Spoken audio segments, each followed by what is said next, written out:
27 Mart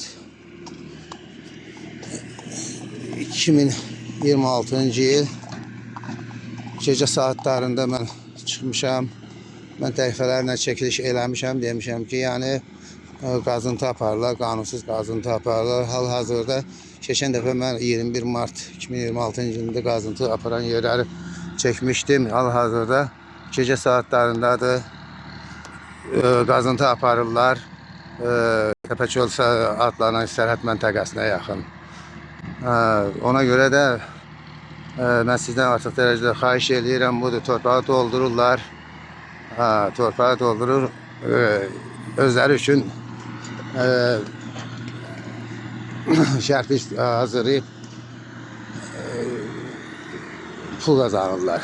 Şərpiç satıb. Xahiş edin, bunun qarşısını alarsınız. Budur. Hal-hazırda doldururlar. Bunun qarşısını almaq lazımdır. Kim bunlara icazə veribdi ya, buranı qazmağa. Qazmağa kim icazə veribdi, mənim başım çıxmır. Dövlət Təhlükəsizlik Xidməti rəisi cənab Əli Nağıyev və cənab Prezidentə artıq dərəcə xahiş edirəm, bunun qarşısını alarsınız. Budur. Hal-hazırda maşında dolub çıxır. Dəfələrlə mən çəkiliş eləmişəm. Bunun qarşısını alan yoxdur.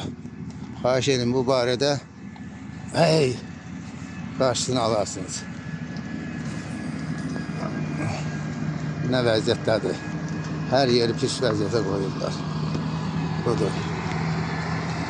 Gecə saatlarında işləyirlər. Günüz tərgiyiblər, gecə saatlarında işləyirlər.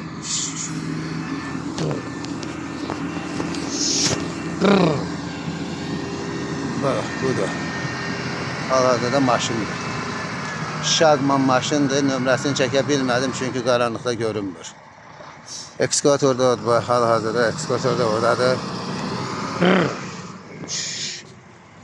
Hey! Budur, dolub gedir. Bilmirəm bunları kim icazə verir, kimdir bunların arkasında duran. Atla gəlmişəm. Uzaq məsafəni xəbərim oldu ki, bunlar qazıntı aparırlar.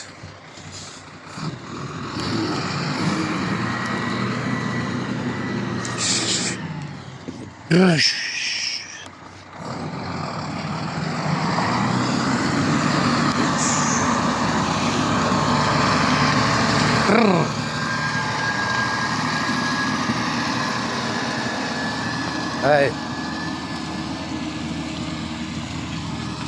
Hey!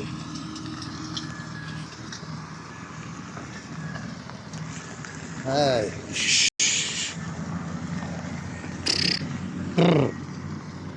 Nice.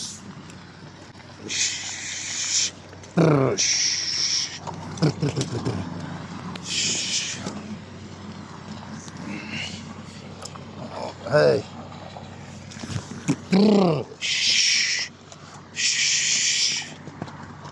Gel, ma.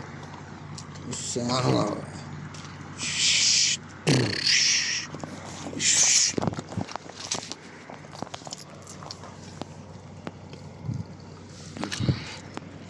Hey.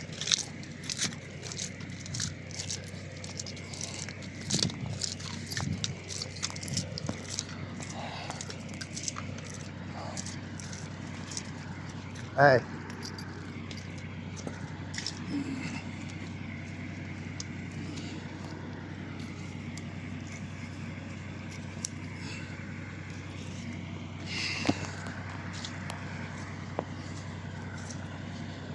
Budur. Böyle vəziyyətə salıbdır hal-hazırda. Hemen yerə gedirəm, qazıntı aparılan yerlərə. At imkan vermədi yaxın getməyə.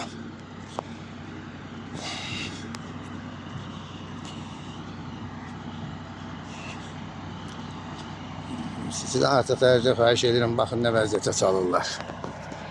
Baxın. Buraları qazıb bu vəziyyətə salırlar. Ekskatorda hal-hazırda maşın gözləyir. Dəfələrlə tapşırmışam. Çünki mənim səbəbim də odur ki, uşağımın, mənim balamın, 19 yaşında balamın ölümünü deputat Nəsib Məhəmmədiyev qardaşları əlbir olub örtbasdır eləyiblər. Ona görə mən bunu qarşısını eləyirəm. Sizdən artıq dərəcədə xahiş edirəm, mənə köməklik eləyin. Həm cinayət işi açılsın, həm də bu barədə bir tədbir görəsiniz. Ekskvatorda hal-hazırda işləyir.